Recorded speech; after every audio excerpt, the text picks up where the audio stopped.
Selamat petang, salam sejahtera. Terima kasih kerana bersama dengan saya di Nazlin Unity Channel.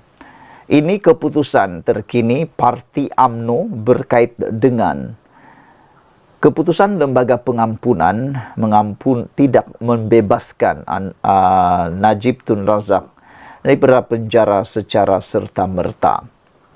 Kita ketahui selepas mengetahui keputusan Lembaga Pengampunan itu, Parti UMNO telah pun mengambil keputusan membatalkan kolokium, membabitkan 2,000 peserta atau perwakilan di seluruh negara. Keputusan itu menarik perhatian ramai orang. Tapi ini rupa-rupanya keputusan mesyuarat UMNO yang baru selesai sebentar tadi.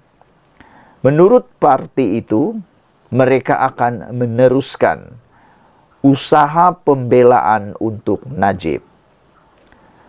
UMNO menghormati keputusan yang di Pertuan Agong terdahulu.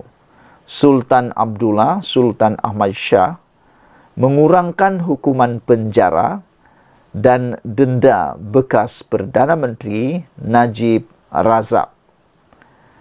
Tetapi parti itu berkata, ia akan meneruskan usaha mendapatkan pembelaan terhadap bekas presidennya itu mengikut undang-undang negara, seperti diputuskan dalam Perhimpunan Agungnya.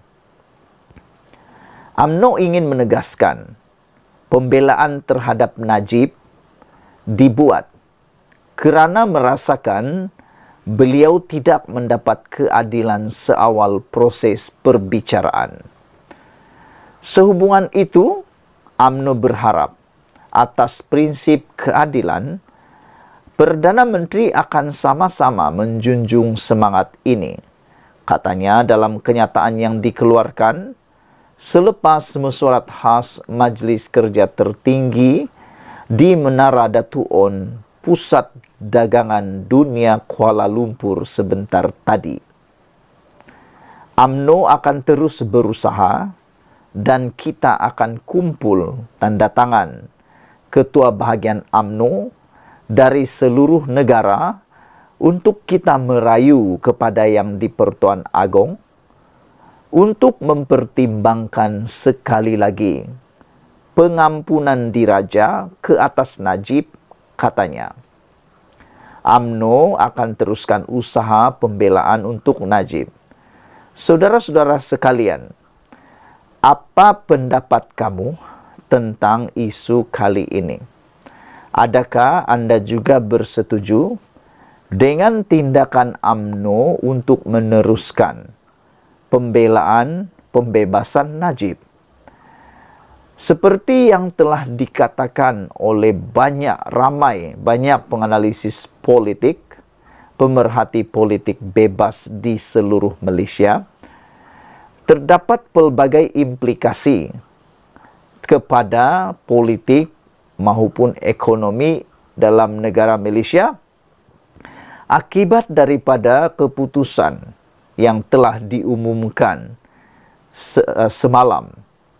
Namun demikian, secara keseluruhannya, keputusan itu memperlihatkan kebijaksanaan Kebawah-Duli Yang Maha Mulia Yang di-Pertuan Agong Sultan Abdullah.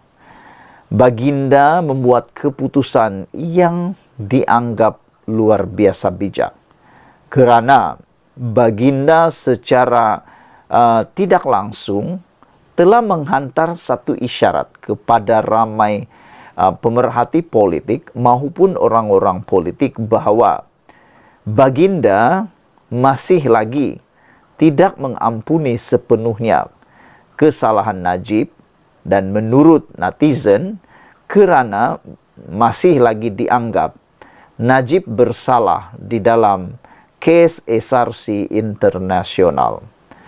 Pengampunan kepada Najib sebenarnya perlulah disyukuri oleh para pengikut Najib, keluarga Najib, kerana beliau telah mendapat nikmat pengampunan itu walaupun baru setahun 5 bulan berada di penjara. Belum pernah ada sejarah terjadi seperti itu. Belum pernah ada banduan menikmati keistimewaan seperti itu, yang mana baru setahun 5 bulan dipenjarakan, belum sampai 1/3 ataupun separuh daripada hukuman yang telah dijatuhkan di mahkamah, mereka sudah menikmati pengampunan separuh dan juga denda dikurangkan. Ada netizen yang cuba mengira berapakah jumlah perlu dibayar oleh Najib dengan membahagikan jumlah uang 12 bulan Najib akan berada di penjara atau setahun kalau dia tak mampu bayar 50 juta ringgit tersebut. Apabila mereka membahagi-bahagikannya, mereka pun dapatlah jawapan. Jawapannya, kata mereka, lebih kurang 4,3 juta sebulan yang perlu Najib bayar untuk setahun ganti kepada hukuman itu. Kerana kalau Najib tidak bayar 50 juta itu, dia terpaksa menambah hukuman penjara selama setahun lagi. Makna kata, setiap bulan Najib perlu membayar 4,3 juta. Ada netizen yang memandang sinis perkara itu. Kata mereka, bayaran sebulan Najib 4,3 juta itu boleh menampung berapa ramai pekerja yang ada di Malaysia. Mereka juga mengatakan mereka ataupun para penyokong Najib sepatutnya berhentilah menjajah perkara ini ke sana sini, mempersoalkan dan cuba menyalahkan Anwar Ibrahim. Hal ini kerana kuasa pengampunan terhadap Najib tiada kena mengena dengan Anwar Ibrahim, dan jangan sampai nanti terkena pula oleh undang-undang hasutan, kata mereka. Hal ini juga telah diingatkan oleh Menteri Komunikasi Malaysia Fahmi Fadzil dengan pesan dengan tegas daripada beliau supaya semua orang berhati-hati di dalam membuat ulasan atau komen terhadap keputusan lembaga pengampunan itu, kerana ianya adalah keputusan Ketua Duli Yang Maha Mulia yang di-Pertuan Agong. Lebih-lebih lagi, jangan sampai terkait isu 3R, kata Fahmi Fadzil. Sekian dulu untuk kali ini, untuk isu dan keputusan mesyuarat UMNO yang baru selesai sebentar tadi. Malaysia kita punya, kita jaga sama-sama, cintai Malaysiaku. Bye-bye. Selamat petang, salam sejahtera. Ini keputusan terkini daripada mesyuarat yang telah dibuat oleh UMNO petang tadi. Keputusannya bukan menarik sokongan kepada Anwar Ibrahim. Ramai yang cuba meramal, kata mereka mungkin Anwar Ibrahim akan kehilangan kuasa. Mungkin kerajaan perpaduan akan tumbang. Tapi rupa-rupanya bukan itu yang berlaku. Sungguh kecewalah pembangkang, sungguh kecewalah mereka-mereka walaun-walaun penyokong-penyokong Perikatan Nasional yang mungkin mengharapkan UMNO menarik sokongan kepada Anwar Ibrahim.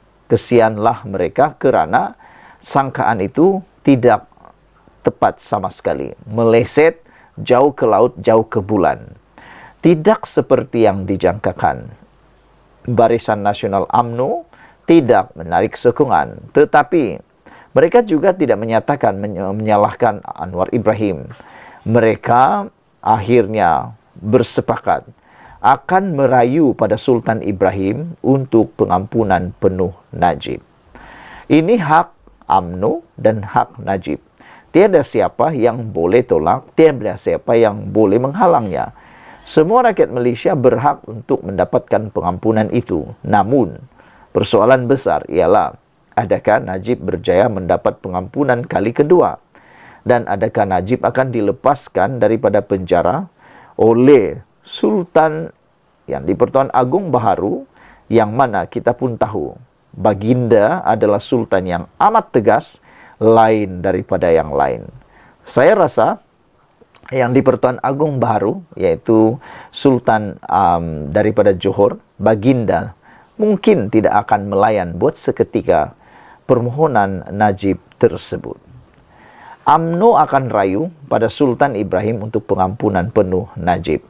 Disangka UMNO akan tarik sokongan, rupa-rupanya mereka rodoh. Mereka merelakan apa yang telah diumumkan dan mereka akan buat rayuan. UMNO akan mengemukakan rayuan kepada yang di Pertuan Agong ke-17 Sultan Ibrahim bagi merayu pengampunan penuh bekas presidennya Datuk Seri Najib Razak. Perkara berkenan dimaklumkan oleh ahli Majlis Kerja Tertinggi MKT UMNO Datuk Lokman Nur Adam yang menghadiri mesyuarat khas MKT di sini hari ini bagi membincangkan pengumuman semalam berhubung pengurangan hukuman dihadapi bekas Perdana Menteri itu. Sehubungan itu, beliau berkata UMNO akan menganjurkan kempen mengumpul tanda tangan ahlinya di seluruh negara dalam usaha mendapatkan pengampunan penuh diraja untuk Najib. Kita, ahli MKT UMNO, menjunjung kasih kepada yang di Pertuan Agong ke-16 Al-Sultan Abdullah dan Lembaga Pengampunan. Namun, kita bersedih kerana Najib tidak diberikan pengampunan penuh dan UMNO akan berusaha mengumpulkan tanda tangan di seluruh negara untuk merayu yang di Pertuan Agong ke-17 supaya mempertimbangkan sekali lagi pengampunan diraja bagi Najib, katanya selepas mesyuarat khas MKT di Ibu Pejabat UMNO sebentar tadi. Semalam Urusetia Lembaga Pengampunan Wilayah-Wilayah Persekutuan Kuala Lumpur, Labuan dan Putrajaya, bahagian hal ehwal undang-undang Jabatan Perdana Menteri mengumumkan Najib diberi pengurangan 50% bagi hukuman penjara 12 tahun yang sedang dijalaninya sejak tahun 2022 sekaligus menyaksikan bekas Perdana Menteri itu bakal dibebaskan pada 23 Ogos tahun 2028. Selain tarik pembebasan awal itu, denda perlu dibayar oleh Najib turut dikurangkan daripada 210 juta kepada 50 juta ringgit. Namun sekiranya denda itu tidak dibayar, tempoh penjara bagi Najib akan ditambah setahun dari tarik pembebasan beliau, dijadwalkan pula pada 23 Ogos 2029. Sehubungan itu, saudara-saudara sekalian, apa pula pendapat anda? Adakah anda bersetuju dengan tindakan UMNO dalam mesyuarat mereka untuk merayu pada Sultan Ibrahim pula?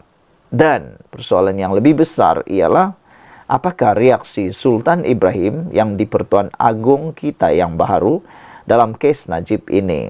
Semoga Kebawah Duli Yang Maha Mulia di Pertuan Agong diberikan hikmat kebijaksanaan yang luar biasa menangani kes ini pada waktu permulaan Baginda menjadi yang di Pertuan Agong. Sekian dulu untuk kali ini. Jangan lupa tinggalkan komen anda, tekan butang subscribe. Kita jumpa lagi. Bye-bye. Selamat petang, salam sejahtera. Akhirnya Anwar menang juga dalam kes membabitkan Najib Tun Razak. Ramai orang mempersalahkan Anwar, ramai orang cuba menembak Anwar, ramai juga terutamanya pembangkang juga para pengikut Najib cuba mencari peluang untuk menjatuhkan Anwar, cuba mencari peluang untuk mengecil-kecilkan kuasa Anwar Ibrahim. Kali ini bukan saja semuanya telah ditutup mulut dengan ulasan dan penjelasan ini, malah kita semua sudah faham dan akan faham bahawa Anwar Ibrahim tidak perlu dipersalahkan. Perdana Menteri ke-10 tak patut dipersalah. Kuasa pengampunan haknya ada pada Agong oleh Norman Redzuan dari Harapan Delhi. Kes pengampunan Najib seperti dijangka mengundang reaksi pelbagai pihak. Saya telah menjangkakan ia akan memberi implikasi besar kepada kerajaan Madani kerana masyarakat ramai tidak faham proses mesyuarat lembaga pengampunan itu. Saya juga tidak terkejut dengan keputusan itu. Begitulah juga saya tidak terkejut dengan reaksi daripada pembangkang dan penyokong mantan Perdana Menteri itu. Pembangkang seperti dijangka akan menuding jari kepada Perdana Menteri yang ke-10 Anwar Ibrahim Malah Dr. Zaliha juga menerima tempiasnya. Saya pasti Syed Saddiq Syed Abdul Rahman faham, tetapi sengaja buat tidak faham apabila meminta Dr. Zaliha letak jawatan. Apa kaitan Dr. Zaliha dengan keputusan lembaga pengampunan itu? Dan yang lebih menariknya ialah sudah lama Syed Saddiq Syed Abdul Rahman tidak bersuara, tiba-tiba pula muncul melalui Parti Muda perkara itu yang dinyatakan, yaitu pengampunan Najib, diulas oleh Muda pula. Bagaimana dengan kes Syed Saddiq Syed Abdul Rahman? Apa kena-mengena Dr. Zaliha dengan keputusan yang dibuat oleh Kebawah Duli Yang Maha Mulia yang di-Pertuan Agong itu? Ku sangka Syed Saddiq ini bijak, rupanya tiada bezanya dia dengan Wan Faisal. Maka bertalu-talu reaksi serangan pembangkang yang pemimpin meracuni rakyat dan yang rakyat tidak tahu proses lembaga pengampunan berjalan mula memaki hamun Perdana Menteri ke-10. Kita lihat bagaimana kuasa yang di-Pertuan Agong perkara 42. Nomor 1. Yang di-Pertuan Agong berkuasa memberi ampun, tunda hukum dan lega hukum berkenan dengan segala kesalahan yang telah dibicarakan oleh Mahkamah Tentera dan segala kesalahan yang dilakukan di dalam wilayah Persekutuan Kuala Lumpur, Labuan dan Putrajaya, dan Raja atau yang di-Pertuan Negeri sesuatu negeri berkuasa memberi ampun, tunda hukum dan lega hukum berkenan dengan segala kesalahan lain yang dilakukan di dalam negerinya. Dalam kes Najib sebagai pesalah, dia mempunyai hak untuk menjalani proses rayuan. Bermula di Mahkamah Rayuan, jika gagal ke Mahkamah Tinggi, dan jika masih gagal dalam rayuan, Najib boleh file rayuan ke Mahkamah Persekutuan. Ketiga-tiga proses itu telah Najib lalui, dan dia mempunyai satu lagi peluang, atau boleh diibaratkan sebagai talian hayat, dengan membuat petisyen untuk mendapatkan pengampunan dari yang di-Pertuan Agong yang mempunyai kuasa memberi ampun, tunda hukuman atau lega hukuman. Proses rayuan kepada lembaga pengampunan adalah hak setiap individu yang disabitkan dengan kesalahan untuk membuat rayuan kepada raja. Jadi itu hak Najib dan Perdana Menteri ke-10 atau kerajaan tak boleh menghalangnya. Najib bukan ahli politik pertama mendapat pengampunan kerana Datuk Seri Anwar, Datuk Harun Idris dan Datuk Mokhtar Hashim juga pernah mendapat pembebasan sedemikian. Contohnya dalam kes Datuk Seri Anwar, beliau dibebaskan bukan kerana Mahathir seperti didakwa, tetapi kuasa agung sendiri apabila petisyen dihantar kepada baginda. Sepatutnya semua pihak menjaga adab kerahsiaan kerana lembaga pengampunan diraja ini diketuai oleh Agong dan pemimpin tertinggi di Malaysia. Menteri Komunikasi apabila diminta apa keputusan lembaga pengampunan, beliau menjawab tidak boleh beritahu walaupun dengan mereka yang rapat dengan dirinya. Katanya ringkas, saya telah mengangkat sumpah simpan rahsia. Ramai pihak terkejut apabila mendapati isu ini disensasikan. Sedangkan proses mesyuarat pengampunan ini cukup rahsia dan teratur seperti lazimnya. Kuasa pengampunan hanya pada Agong. Yang mengecewakan apabila penyokong bosku juga menyerang Perdana Menteri Anwar Ibrahim. Mereka seolah-olah menyalahkan Perdana Menteri kerana tidak melepaskan Najib Razak. Padahal kuasa pengampunan itu pada tuanku, bukan pada lembaga penasihat, Perdana Menteri, Menteri maupun Kabinet. Bersyukurlah mantan Perdana Menteri itu mendapat potongan 50%, iaitu penjara daripada 12 tahun, hanya tinggal 6 tahun sahaja. Pandangan peribadi saya, andai kata Najib dilepaskan begitu sahaja, ia akan membuatkan politik negara kembali bergolak. Bukan pembangkang sahaja, tetapi rakyat keseluruhannya hilang kepercayaan kepada undang-undang negara. Barangkali di situ pertimbangan Agong dalam keputusan baginda. Baginda pasti telah memperhalusi sebaik-baiknya. Segala keputusan itu tidak akan membuat politik negara kembali berkocak. Untuk kerajaan perpaduan atau pimpinan Perdana Menteri Anwar Ibrahim pula akan dilihat tiada bezanya dengan kerajaan terdahulu. Malah akan difitnah mencampuri urusan undang-undang negara. Kesan politik kepada Perdana Menteri ke-10 sendiri, reformasi yang cuba dilakukan akan terencat malah diragui oleh kawan dan lawan. Malah, kerana isu Najib dahulu mendapat liputan meluas di seluruh dunia, pastinya akan memberikan implikasi besar kepada pelabur yang akan kembali tawar hati membuat pelaburan di negara ini. Mengakhiri penulisan ini, saya melihat keputusan Baginda sangat tepat dan adil untuk semua. Tiada siapa menang atau kalah. Yang lebih penting, penyokong bosku perlu fokus untuk keyakinan rakyat. Kes 1MDB yang telah mencalar imej parti keramat ini perlu bangkit semula. Jangan salahkan sesiapa.